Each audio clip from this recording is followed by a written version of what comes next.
Welcome to Full Moon Blessings. This is the Full Moon Blessing for June 11th, 2025. The full moon is in Scorpio. The new moon on May 26th was in Taurus.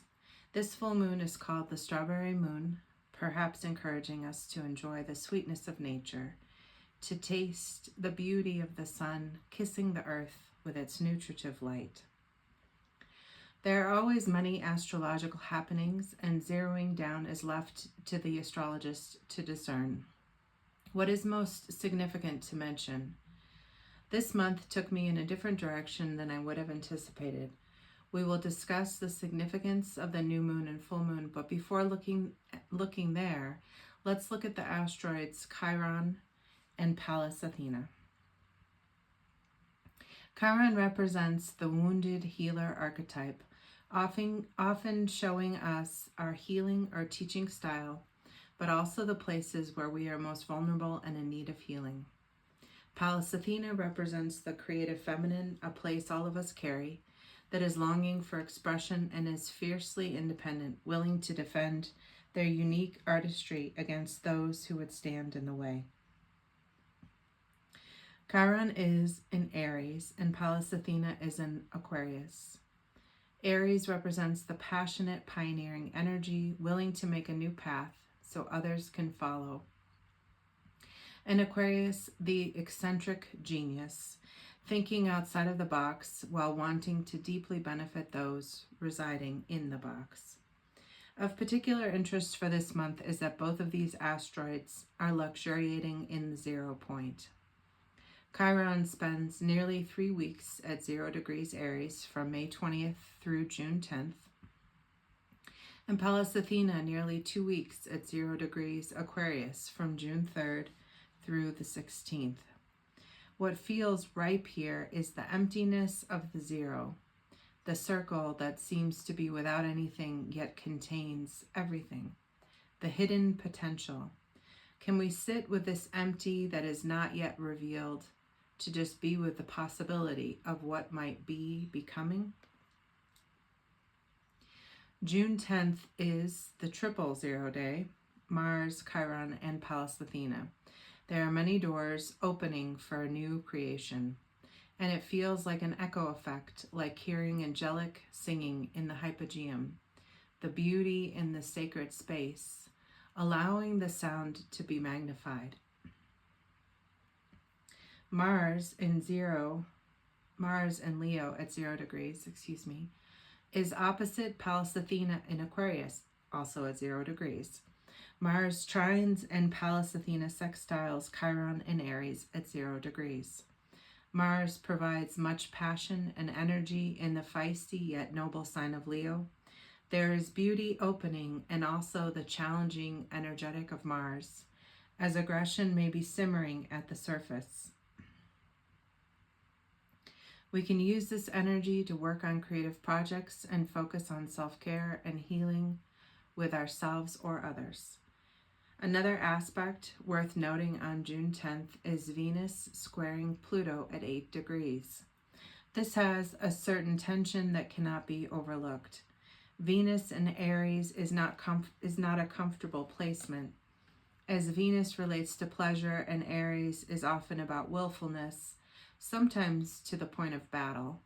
Pluto is in its stability in Capricorn, and structures and societal foundations are transformed, often in abrupt ways that can appear as chaos.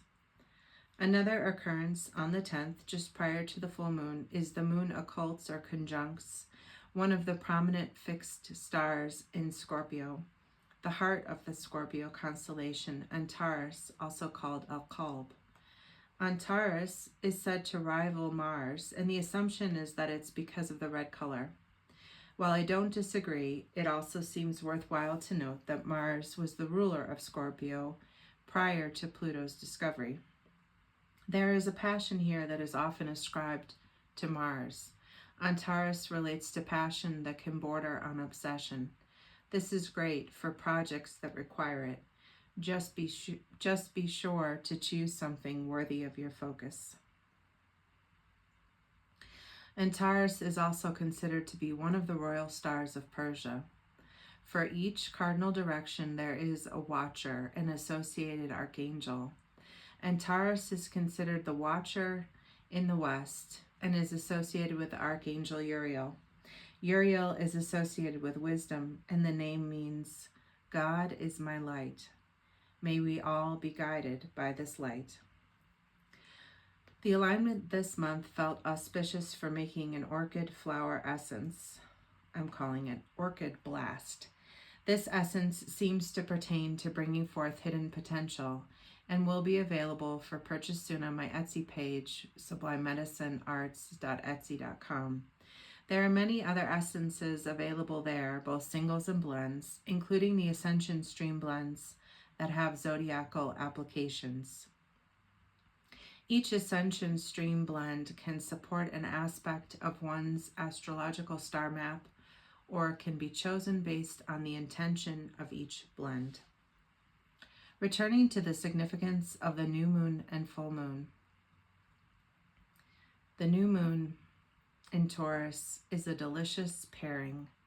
The moon is exalted in Taurus, and this is one of the most fertile new moons to plant seeds for what is needed, or simply wanted, in order to create the most abundance.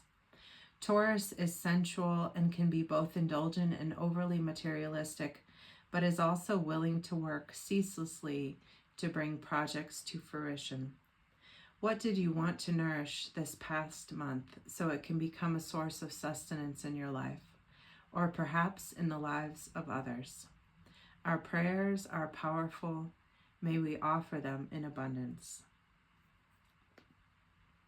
The full moon in Scorpio is not a comfortable time for reflection. The waters are deep and untested. The moon is in its stability in Scorpio. There is an emotional stress to what is being moved and touched in the deep, and it's difficult often in the moment to name it or even know it. Yet there is a rich blessing in a Scorpio full moon if we are willing to dive deep and trust that the transformation which unfolds is for our highest good. May we reflect on the message of the Archangel Uriel, God is my light. May we place our trust fully in this eternal source of all creation, and may we walk in beauty, doing our best to be stewards for goodness, for all of humanity, for all of life on this incredible planet. That concludes the full moon blessings for this month. Please enjoy and blessings to you.